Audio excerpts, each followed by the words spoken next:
Selamat datang di podcast Pondok Pesantren Has Kempek, Kiai Muntaha. Assalamualaikum.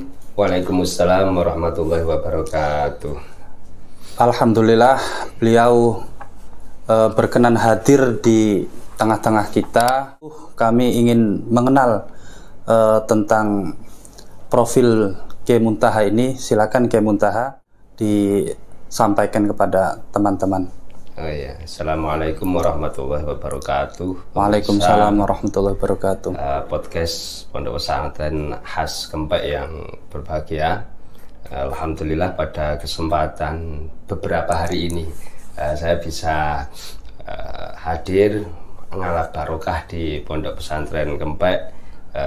Ada mubahasah, ada beberapa kegiatan bersama keluarga besar Pondok Pesantren Has Kempek. Semoga saya nanti mendapatkan barokah. Amin, amin, amin.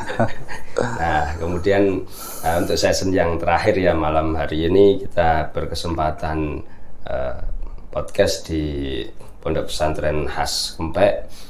Untuk saya sendiri sejak kecil sebagaimana mungkin ya santri-santri Has Kempek.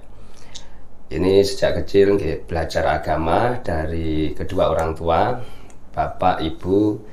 Kemudian alhamdulillahirabbil alamin setelah di rumah selama masa kecil sampai usia SD atau ibtidaiyah, kemudian SMP sekolah tapi di kota Magelang. Di kota. Jaraknya dekat apa jauh? Lumayan jauh. Oleh karena itu saya kan di Salaman itu kan Magelang Kabupaten bagian selatan. Nah, kota kan di tengah. Oh ya. Nah, itu akhirnya karena jaraknya jauh tentu sulit untuk pulang pergi, apalagi di kampung. pada waktu itu, ya. itu 97 9 berapa. Nah, kenapa memilih tempat yang jauh? Apakah memang di tempat yang dekat itu tidak ada?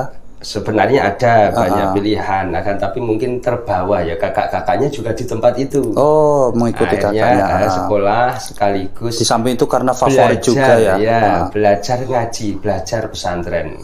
Kata ayah saya itu, ya udah kamu sekolah sambil belajar ngaji sambil belajar di pesantren, karena kan itu bukan mondok beneran tapi belajar mondok. Oh iya. Belajar mondok itu selama 3 tahun. Di pesantren Imadutul Wabah Nepak Bulurejo Magelang, dekat dengan lokasi sekolahan. Kemudian 3 tahun di situ, kemudian 3 tahun di Purworejo, pindah kabupaten di Madrasah Aliyah Negeri sama di pesantren Nurul Hidayah di kota Purworejo. Kemudian setelah itu sebenarnya sudah diterima PMDK di UNES Semarang. Akan tetapi orang tua tidak membolehkan. Terjadi pergolakan ya. Jadi UNES. setelah MA itu rencananya mau lanjut kuliah begitu? Ya, sudah diterima, tinggal berangkat. Sudah diterima. Ya. Tapi orang tua mempunyai kehendak lain, akhirnya saya termasuk korban pemaksaan orang tua. Tapi pemaksaan yang akhirnya saya kira berujung barokah lah. Dari sejauh nalar kita pada waktu itu kalah dengan pandangan mata batin orang tua.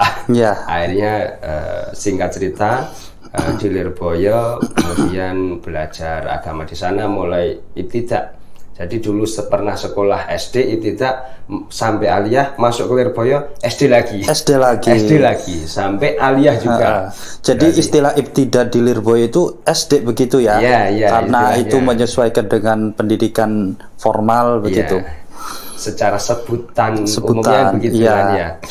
Kemudian setelah itu 9 tahun alhamdulillah lancar tanpa halangan, kemudian melanjutkan pulang. Nah, ini setelah ini pulang ke rumah tidak diterima, ternyata harus melakukan atau diperintah sama orang tua, ibu pada waktu itu untuk melakukan perjalanan ke timur cari tongkat sakti di Surabaya. Di Surabaya kuliah di dulu YIN Sunan Ampel, kemudian sekarang UIN Sunan Ampel, sambil ya beraktivitas. Kebetulan pada waktu itu sudah berkeluarga saya. Kalau boleh tahu ambil jurusan apa, Kiai?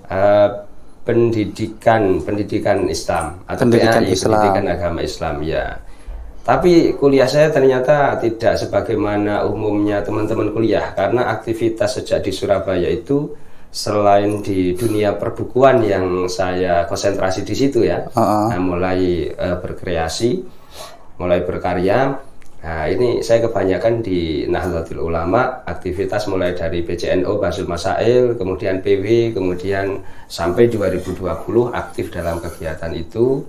Kena pandemi, terdampak pandemi, pulang ke kampung. Nah, sekarang di Magelang, pulang lagi yang sudah 25 tahun nggak pernah, istilahnya lama di rumah. Nah, ini sekarang alhamdulillah sudah di rumah, kembali ke kampung halaman.